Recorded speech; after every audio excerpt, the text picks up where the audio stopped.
Kojo. This is how you start. Hi. Is this how you start? Hi. Hello, Katasha. Hello. How are you?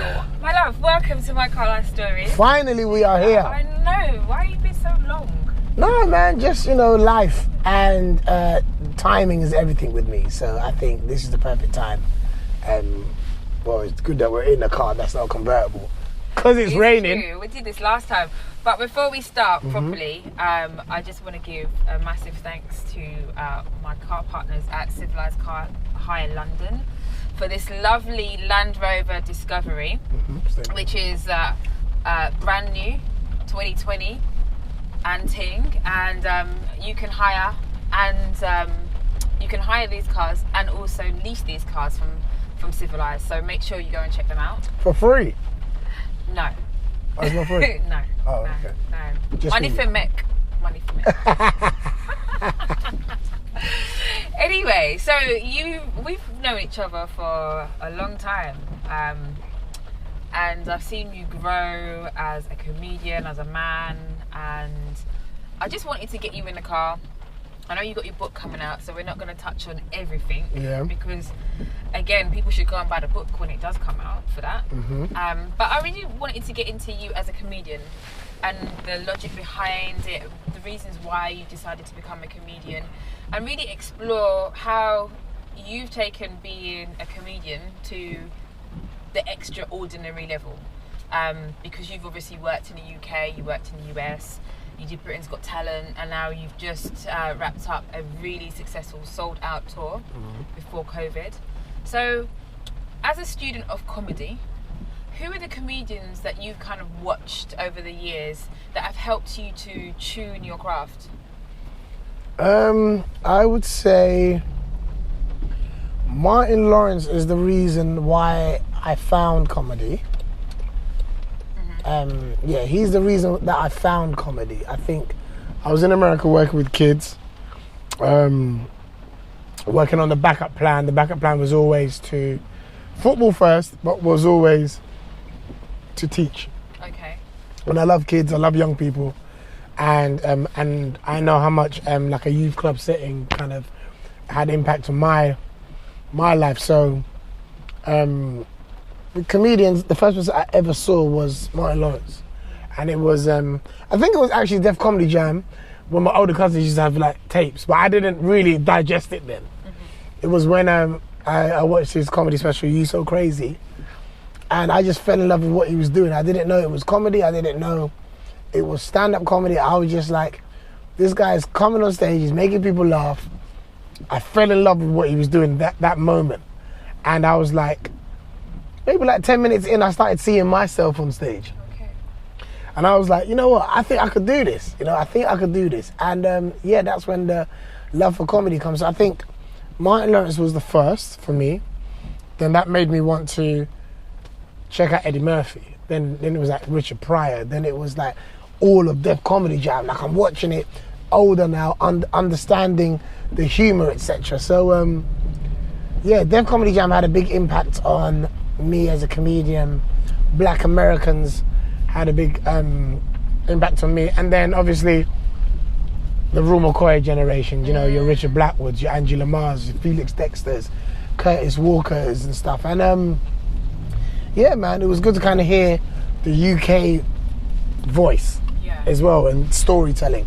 Toju was another big person. He was the first African comedian that I saw that made me really laugh, really laugh. So those are the kind of comedians that I would definitely say kind of helped shape me. But what did you learn from those guys in terms of storytelling? Can you say like Eddie Murphy does something that Richard Pryor didn't, or that Toju didn't? What did you pick from those comedians to say, I would like to put this into my storytelling? I think Martin Lawrence was telling stuff that I could just relate to, observational stuff. Okay. So, and he was quite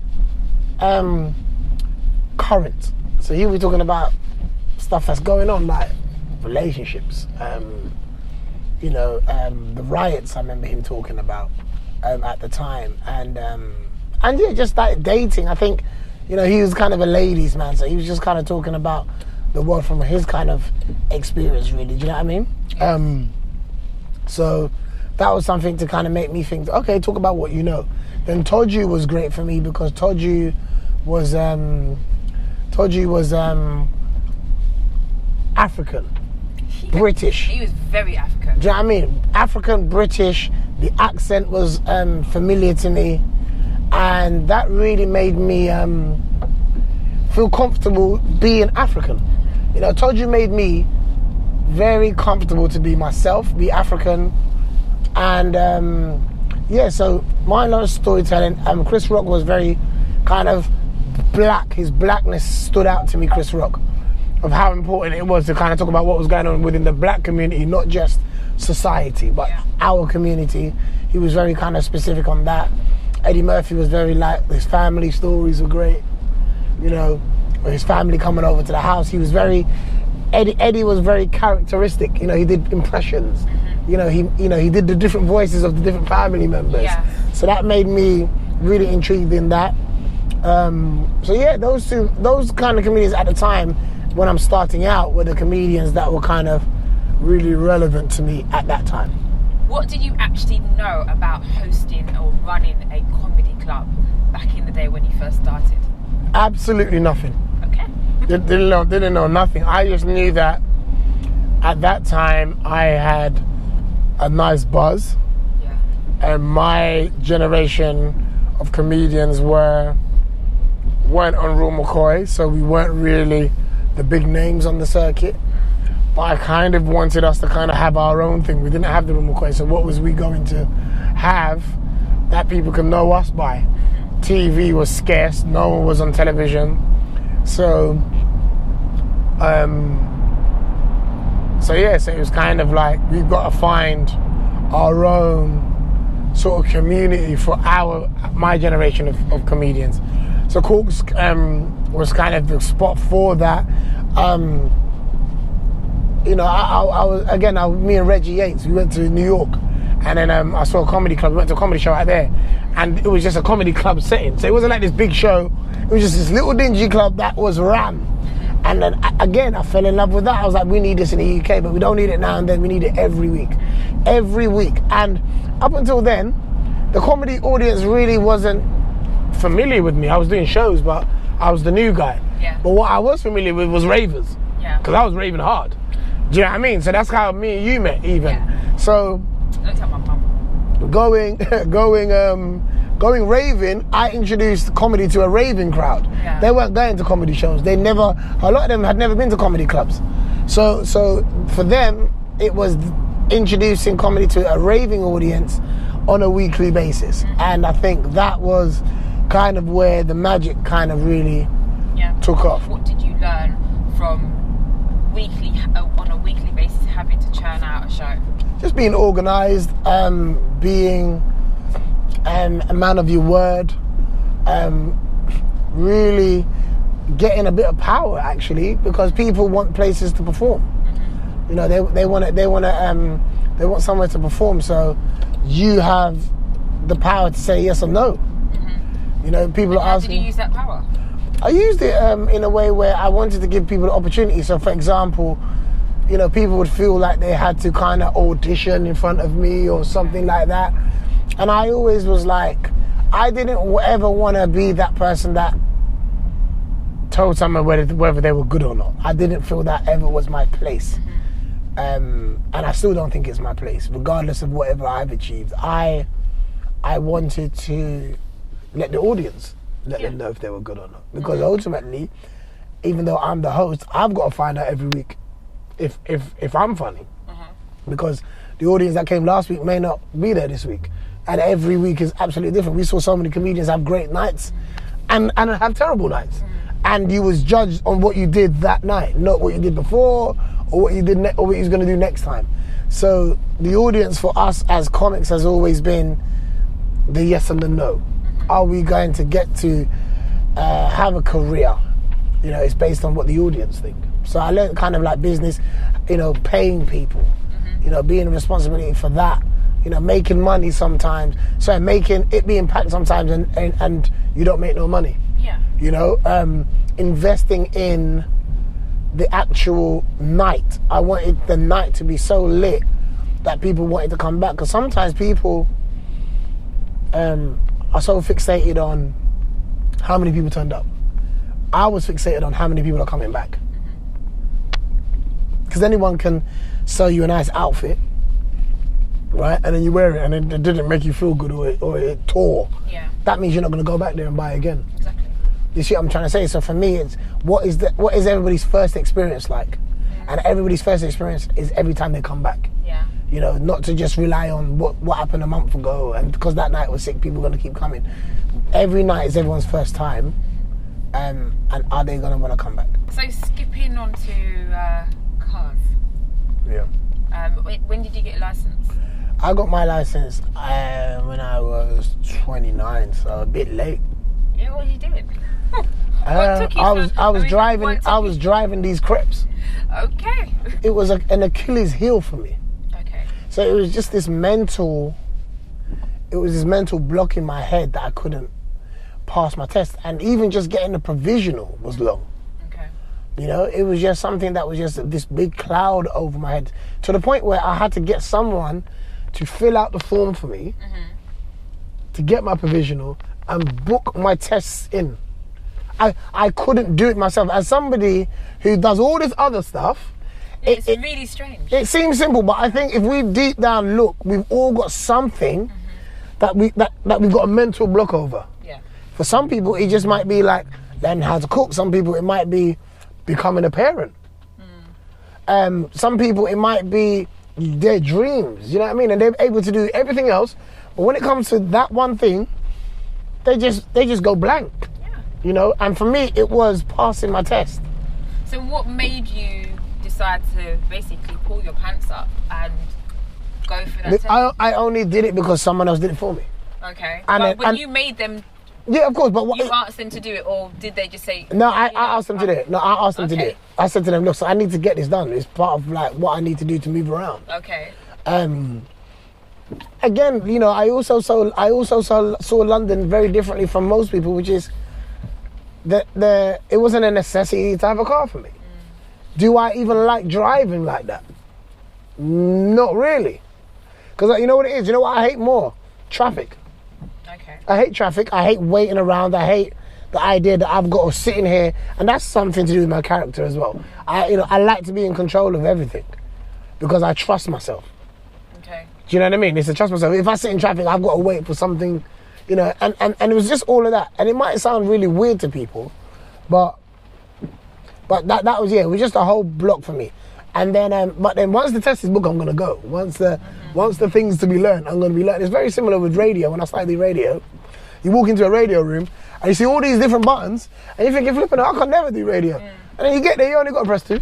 So I'm a bit like that sometimes. I overthink something. I stay in my head too long.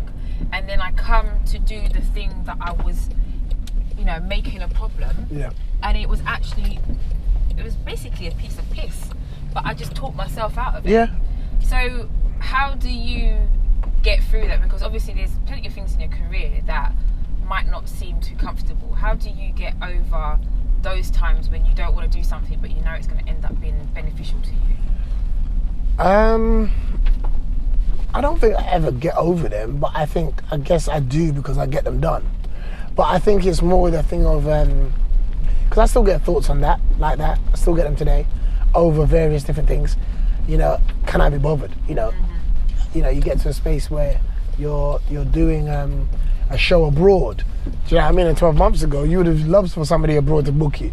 And now it's like, you get complacent sometimes and you're like, can I even be bothered to get on a plane, be on it for this come out hours, you know what I mean? And then what I do to get over all those things is I always remember a time when I couldn't. Okay. So forget being able to, like I couldn't even get someone to book me to do all of that. And I take myself back to that space and what was I saying back then? And I was begging for somebody to do that. So but that's self-sabotage. Yeah, it is, which a lot of people do. Yeah. Because it's comfortable. And for me, it's a natural human thing, and I think sometimes it's okay to just be honest with the natural feeling, but it's also more important to kind of have a space to overcome those thoughts So for me, it was, I always go back to when I had nothing. And it shapes me up really quickly. Some people don't have a place to go to.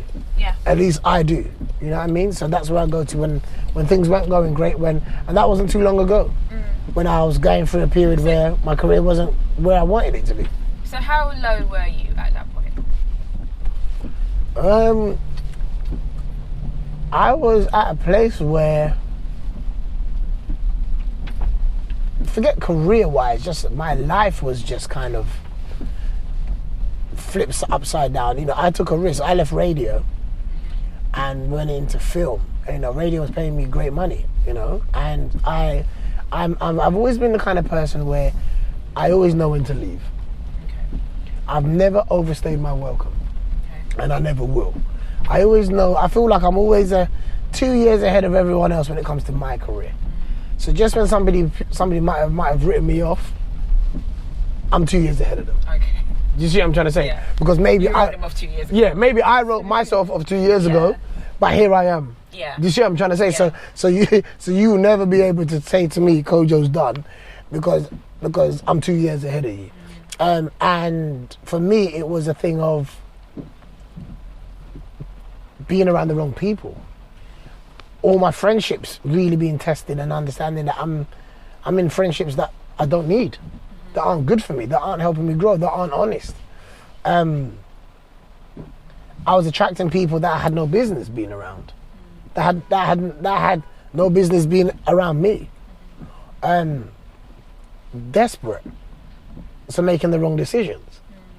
Anyone could have given me a hope and I would have believed them. That's how low I was. And well, how did you get there? Do you know what the truth is? The one time I went against my gut instinct got me there. Because one decision just took you straight down that path. Yeah, it was the beginning of the path, because it opened the door to that path, because I've always been strong-willed, strong-minded, adamant. I very rarely change my mind on something. Kind of like decided that I don't want to be known as this guy that can't work with people or doesn't let someone else share their opinion, or someone else, I can't do it another way. Okay. Yeah, that's what I was getting to. I'm winning doing it my way. Yeah, it is flying for me right now, my way. But what I'm often hearing through the grapevine is Kojo doesn't listen, and Kojo doesn't, it's either his way or no way. For me, for every yin, there has to be a yang, and there was no yang with me, because everything was happening my way, but I was getting the results. The way I was doing it was actually helping everybody. So I decided that those words and those comments started to get to me, and I didn't want to be seen as that kind of person, because I think I'm a good human being, and I want to show that I can be worked with. Yeah. So I decided to work with somebody who, who everything in my gut said don't do it, but I did do it, and then everything went left. Everything went left, and it went so far left. It went left for like 3 years. I had to kind of get myself back to where I was by trusting myself again. Do you see what I'm trying to say? Yeah. But you must have struggled with getting back, because I've been there. You question who you are. Everything and everyone seems like they're against you, and then it becomes such a dark place that some people don't find their way out of it. Do you know what? One thing that I have that will never leave me: faith. Okay. That would never leave me, because you know what, Kat? When I have nothing, I'm still Kojo. Yeah. Like, that's one thing I love about me. Yeah, is when everything that I can't control is taken away from me, the thing I love the most is being me. Because the mind that God's given me, I have impact in anyone's life. Anybody. If I met Jay-Z, he would keep me around if he got to know me. Because I would add value to that man. Anybody I know I can add value to them. Because I have a very unique mind. And I think to have the career that I've had, I've proven that. So everything else I kind of know is current. I don't think it's gonna stay for long.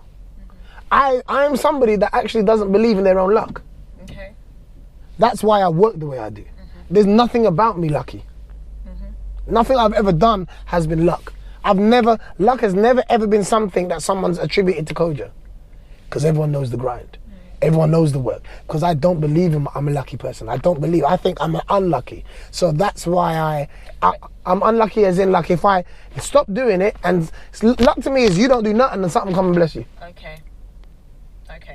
That's luck. You know, you have to be careful about thinking the opposite. I would rather say you're a positive thinker and you're a positive worker. Because you believe in yourself, then you put in the work that will get you the results.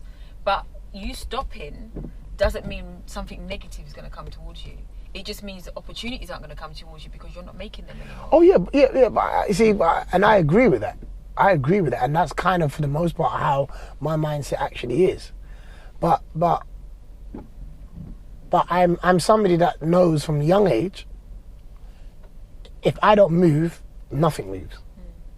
Nothing moves towards me. Yeah. If I stay still, start talking about brainstorming and all these ideas I got on paper, what's for me is on paper. Yeah. What's coming towards me hasn't moved yet because I haven't moved yet. So what's for me is writing my name down on a piece of paper because they're not coming towards me. You have to try. Exactly. It's the action. So in the space that I was staying at my friend's house. I stayed on his couch for like a year and a half. If anyone knows me, I've lived lavishly, and not in a immature way, but like I've again, you know, me passing my test at 29 was because I didn't care about cars. I cared about houses. I cared about how I lived. If anyone's ever come to any of my places, they'll see how I live, because that was where I slept meant more to me than the car I drove. So, for example, you know, growing up, you know, especially in your 20s, you want to be driving. Girls like guys that drive a nice car and all the other stuff. But guess what? Ask any girl that's ever been with me if they want to leave my yard. Like that was my thing. You know, some people are flashy with chains and stuff. Some people are flashy with suits. Some people are flashy with cars. House. That was where I slept, where I lay my head. That to me was everything. So that was my kind of thing. And so to be on someone's couch for a year and a half, technically I was hiding. I was hiding from everyone. And hiding in plain sight. Knew. I remember seeing you around that time, and I would be none the wiser. And I've known you a long, long time. But black people are good at that. Yeah, we are fantastic. Yeah, we're really good at masking up. I mean, we'll go to the club with no money and come out drunk to us. You get me? Like, we are good at that. Yeah. And I'm trying to break that chain in our community by being the example of going through that and talking about it. Yeah, you are very open. You know? Yeah, sometimes people think I'm too open, but sometimes I'm a vessel, man. We are, like, and sooner people will realize this. Some people will never realize it. But I'm a vessel. I'm not here to benefit myself. I'm here to be an example to others. That's how I see my life. So sometimes I'll put my relationship out there. Not because I've got the best relationship in the world, but I want someone to feel comfortable to be able to not worry about what people see about their relationship. Talking about my son and my son's condition. I want to talk about that condition because somebody else is going through something with their son worse than mine. Worse than what we've got to deal with. But it's the thing of understanding that when we share, we realize that it's not only us. I do comedy. Do you know why I do comedy? Because I get to share a story and everyone laughs because they say me too. It's true. It's the agreement. Yeah. I feel as black people, it's always been shameful to share. Like, you can't share you're hurt. You can't share you've lost your job. You can't share that you've lost your way, and that leads to black people having, you know, mental health issues, turning to drugs, all these different other options instead of being able to speak openly and cope with the situation and realising that you're not alone. Well, exactly. And I think, we realise we're not alone as comedians when people laugh. Yeah. You can't laugh at something that unless there's somebody's telling you a funny story, most of the time our humour is relatable. So people laugh because they can relate. And that's a perfect example that I've always had in my career, to know that it has to be the same with the other thing as well. You think you're struggling as a parent until you hear other people struggling. And their struggle is way worse than yours. Yeah. So, one thing I've always realised as well is like, and someone said this to me in my past actually, when I was in LA, he said, be very careful about what you consider bad. Because if we all drop bad on the floor, our own bad on the floor, yeah, you'll be very surprised he's picking yours up. Oh, you think that's bad? Okay, well, give me that. Give me two of those. Give me two of your bads. I'll take two of them. Yeah? And then you realise that, you know what, like you gotta be sometimes you gotta be thankful for the problems you have. Yeah. And for me in that moment, that I understood that even though I hadn't lost everything, but I had lost so much, that God was working on me. But do you not think this reminds me of like a Will Smith or an Eddie Murphy, these like comedians that have had real highs and then have had real absolute flawed bottoms, but then they still be able to rebuild themselves. And for me, I see you in that same light, that you've been through the highs, jobs doing absolutely stupendous, and then you're on your friend's couch, you're homeless technically, depressed probably at the same time, but now through your faith you're able to rebuild yourself. Because again, I come back to, when I have nothing, I'm still me. And to be Kojo is my biggest gift because of the mindset that I have. I know that sometimes when I speak, most people won't understand me.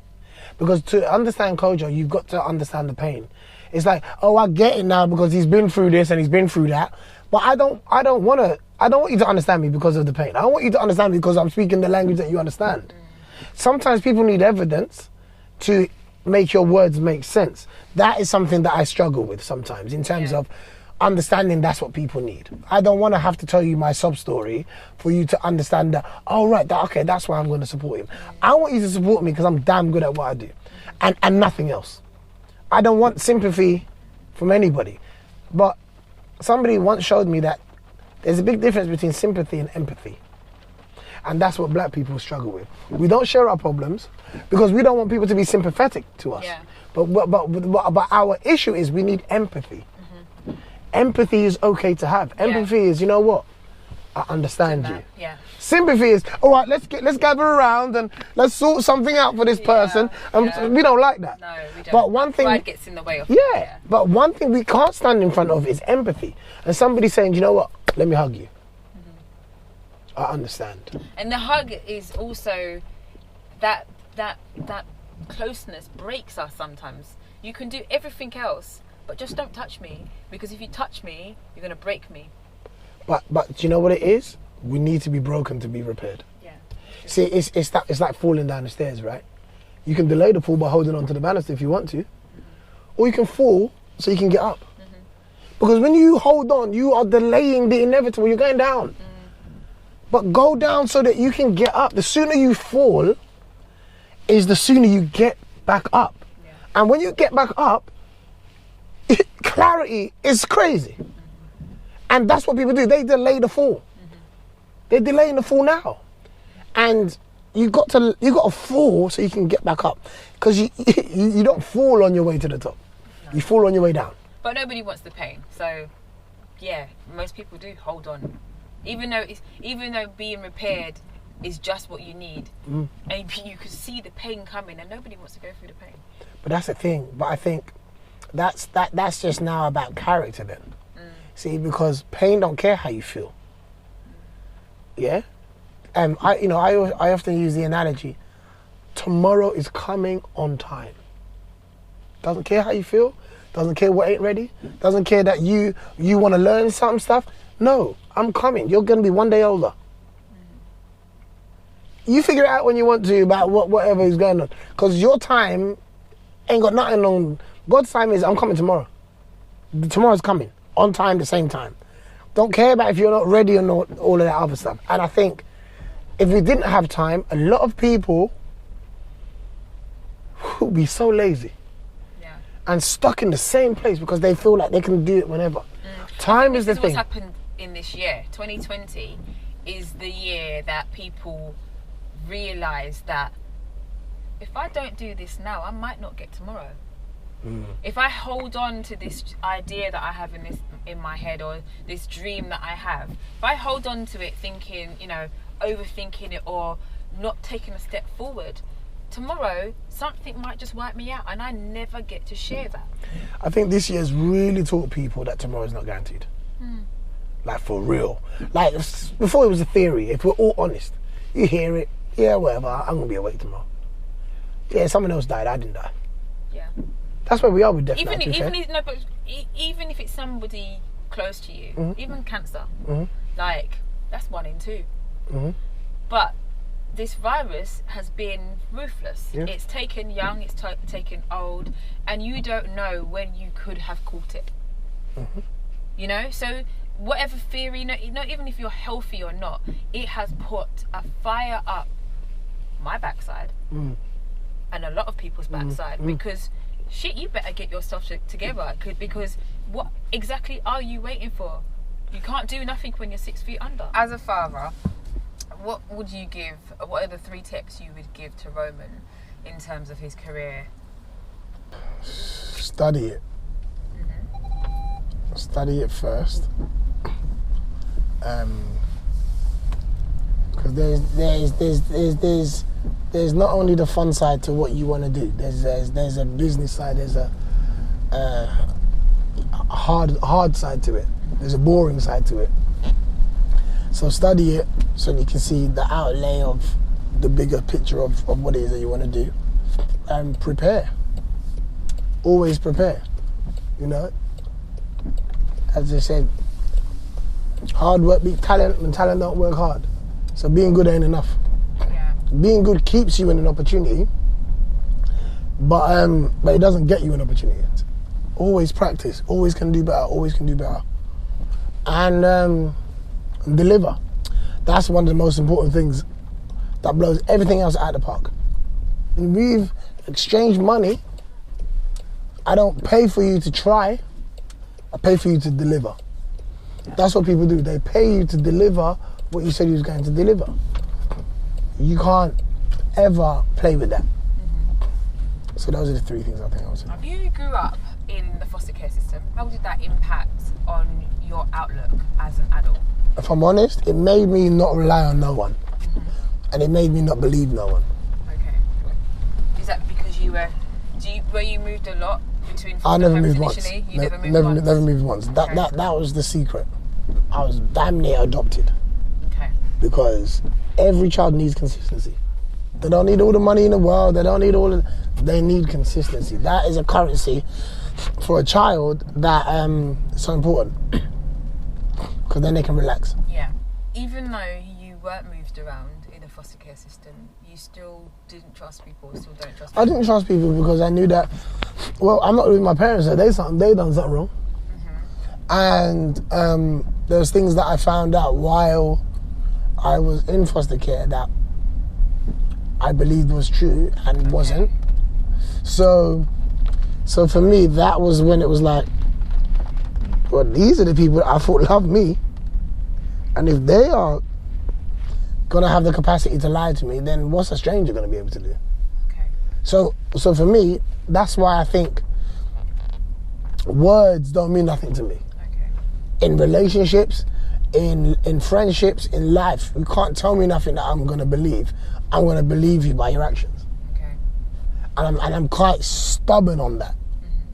So maybe like words of affirmation don't really excite me because I know it takes no effort to say something. Okay. So how have you ever, been through therapy, or have you seen a counsellor to try to work out some of the trust issues that you have from your childhood? I see a therapist once a month, and I wanted to be in a space of my life where things were good, because I didn't want to go to a therapist because things were bad.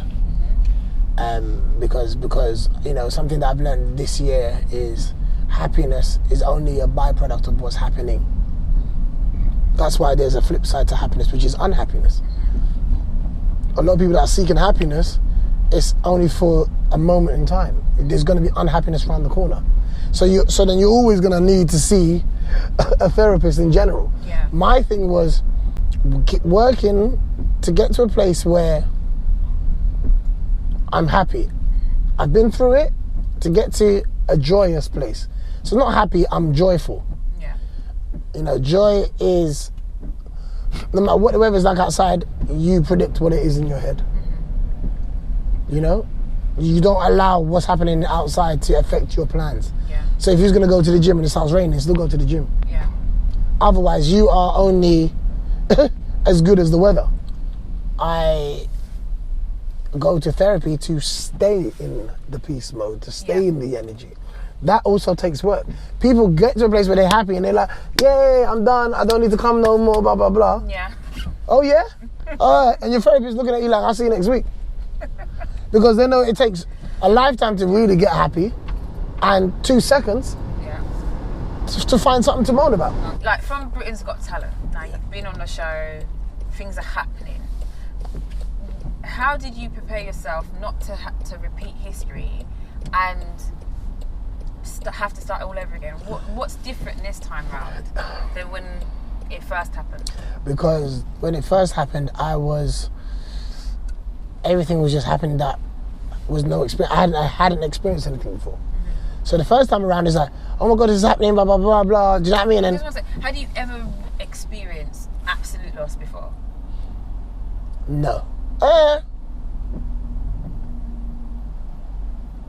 Not in my career. Yeah, okay. Not in my career.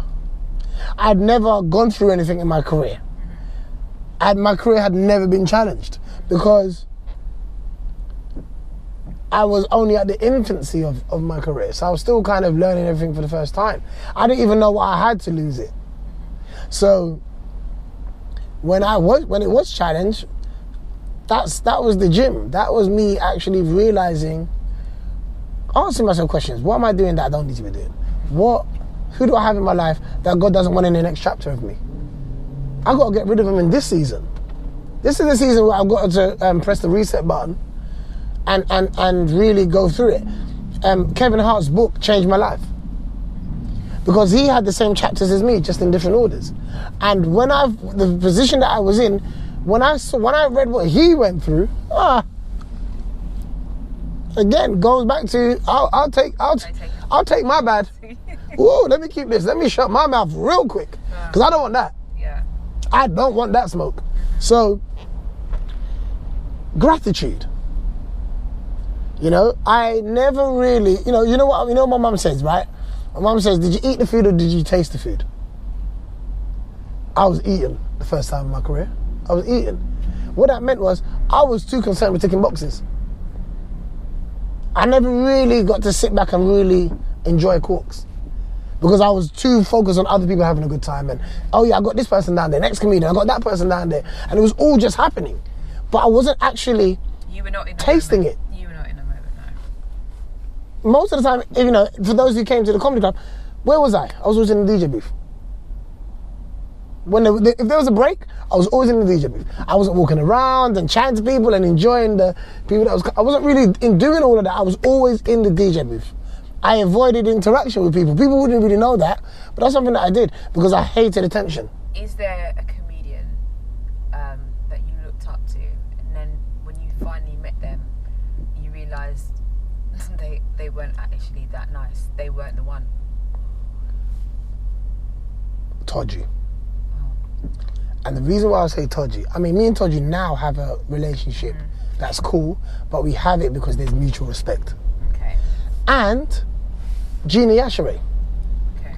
When I met Gina, I felt like Tojo and Gina, to me, kind of like, their respect, you had to earn it.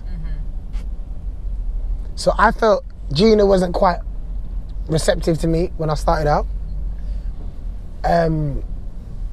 Tojo was mean to me when I started out.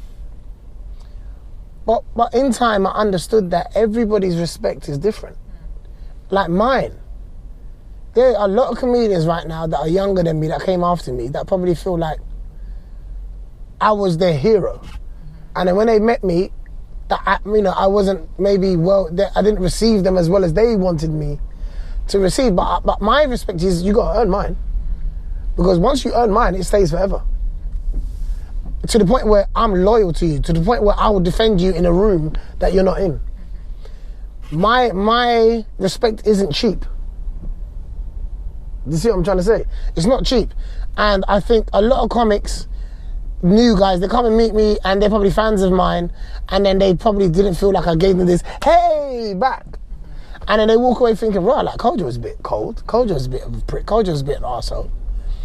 And that's how I felt with those two. But then all I've learned in time is, I'm really cool with both of them now.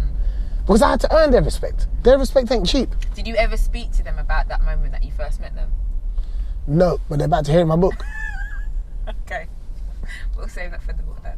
They're about to hear it in my book. I think with Tojo was just rude. But he is abrasive like that. He is... I remember the first time I met him, I was like, okay. Mm-hmm. Yeah, but Tojo can be low. But he's a really nice guy. I think he's one of the most brilliant comedians I've ever seen. Yeah. But do you not think at the time when they were trying to come out, especially Tojo, because he was so different, he wasn't somebody who was pandering to the mainstream. There's like the black circuit and there's the white circuit. And the white circuit seems impenetrable, right? So a lot of people on the black side were just not able to get there where the money is. Do you think that is part of the reason why his persona was the way it was? No, see, I think that's unfair, and I think we are the money. We are the money. Thing. We are the money, and everyone else gets to be themselves but us. So I would never ever tell Tojo that he has to be different. I think that somebody just can't see what they can do with him, and that's not Tojo's problem. Because if Tojo was in America, there'll be dudes all over the place. That guy can do impressions. That guy writes material. Sometimes, the argument with Tojo is that he become lazy, or maybe, lazy to us, but maybe he gave up. Somebody that talented doesn't become lazy. Somebody that talented gives up. How do we support the comedy circuits, the black comedy circuits? In fact, I don't want it to be a black comedy circuit. I just want there to be a roster of comedians that are super high talented, but they're getting the money that the white circuit get. How do we get to that? How does the community support so that we move beyond black and white circuit? We need to be in the buildings that make decisions. The performer. We've got to be the director. We've got to be the producer. We've got to be the decision maker. We've got to be making those decisions as well. Otherwise, if everyone that's making decisions don't look like us, what do you expect? I'm a firm believer that help yourself first. Yeah. So I think black people should be helping each other first. I think white people should be helping each other first. I think Asians should be helping each other first. I do. You don't see ants out here rolling with lions, or giraffes rolling with penguins. They roll with each other. Now, if we happen to cross, then hey, we bring each other in for peace. But I'm a firm believer in help yourself first. So we need self to look different. I saw a tweet the other day on Twitter that all black comedians do is do accents and stereotypes. And how did that hit you? We can only share what we experience. I experienced politics, and I experienced other communities, and I experienced generic experiences. Of course I do. But what do I experience most of the time? Most of the time is what I can talk about. Most of the time. White people, most of the time, don't have the same issues as we have. Their POV is very different from ours. So you got time to worry about politics. I'm worried about can I leave work and go home without being stopped and pulled over, without being shot dead, without being stabbed. That is what I've got to worry about. Then I can worry about the world. But I've got to worry about my 24 hours. Do you understand what I'm trying to say? I've got to worry about all of those things. Yeah, I've got to worry that my son isn't going to be stereotyped. Yeah. That when I drop him here, he comes back in the same place that I've got him in, as a black boy. So don't disrespect my 24 hours, because to some degree, my 24 hours is the way it is because of you. Yeah. I'd love to just talk about politics, and I'd love to just talk about going on holiday and, oh, we went skiing the other day. I'd love to be able to talk about that, but unfortunately, this isn't even a money issue. I can afford to do all of those things. But even though I can afford to do all of those things, I'm still met by unfairness. Yeah. I'm still met by I'm still met by bias. There's billionaires, black billionaires, that still have to worry about those things. So money doesn't change it for us. You think it would, but it doesn't. So it's disrespectful to tell me what I must talk about. What does success mean to you? I was successful 10 years ago because I know where I've come from. Mm-hmm. I know what I shouldn't have been able to do. I know how many people get to have seen what I've seen with the cards that I was dealt. Yeah. Do you understand what I'm trying to say? Mm-hmm. People got to be very careful with what success is to them. It has to be what your success is to you, not what other people think is successful. No one's ever asked me, what is it that you want to do? I very rarely answer that because I don't know. But I know where I've come from, and I know the cards that I was dealt. And I tell you what, if you saw the cards that I was dealt and match it with what I've already achieved, it's crazy. So I'm living in bonus. I'm living in extended time. I'm living in, and in football, this is extra time. This is beyond the 90 minutes because anything can happen here. Anything can happen here. If I never get to do anything ever again, do you know, I've had a dope career. I've proven people wrong. I've shown people how to believe in themselves. I've made people realize their own dreams. I've given people a voice. I've encouraged people. I've added to them.